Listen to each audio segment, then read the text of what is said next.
গেল কয়েক দশকের মধ্যে সবচেয়ে ভয়াবহ বড় রাজনৈতিক অনিশ্চয়তার কবলে হিমালয় কন্যা নেপাল। জেনজিদের 2 দিনের সহিংস বিক্ষোভে পদত্যাগে বাধ্য হন প্রধানমন্ত্রী সহ সরকারের বেশ কয়েকজন মন্ত্রী।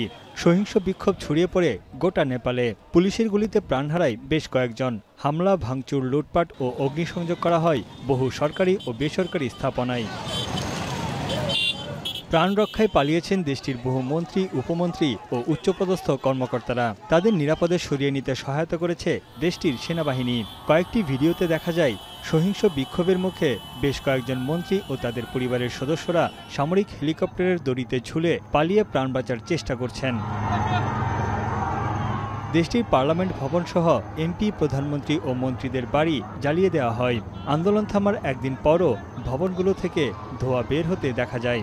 বিক্ষোভের নেতৃত্বে থাকা জেনজিদের অভিযোগ, ধ্বংসাত্মক কর্মকাণ্ড থেকে দূরে ছিল তারা। সুযোগ সন্ধানীরা বিক্ষোভকে পুঁজি করে লুটপাট ও ভাঙচুর চালিয়েছে। এমন অবস্থায় দেশটির তরুণ প্রজন্ম বলছে, পুরনো রাজনীতিবিদদের বিদায় জানিয়ে নতুন নেতৃত্বে দেশ গড়তে চান তারা। সমৃদ্ধ ও দুর্নীতিমুক্ত দেশের স্বপ্ন দেখছে নেপালের নানা বয়সী শ্রেণী পেশার মানুষ। Well, I was protesting on September 8, but I came back again on September 9.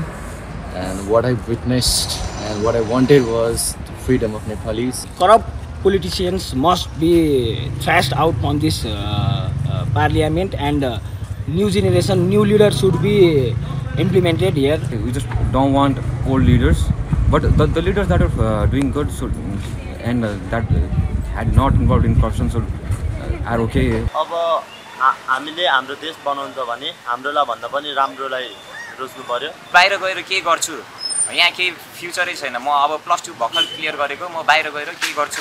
সহিংস বিক্ষোভ থামলেও ছড়িয়ে ছিটিয়ে ধ্বংসের আলামত। রাজধানী কাঠমান্ডুতে ধ্বংসস্তূপ সরাতে পরিষ্কার অভিযানে নেমেছে একদল তরুণ তরুণী। পরিবর্তনের সম্ভাবনাকে স্বাগত জানালেও বিক্ষোভে সহিংসতা ও ভাঙচুরের ঘটনায় হতবাক নেপালের সাধারণ মানুষ। আন্দোলনের নেতৃত্বে থাকা জেনজিদের দাবি, তাদের এই আন্দোলন অহিংস ছিল এবং থাকবে।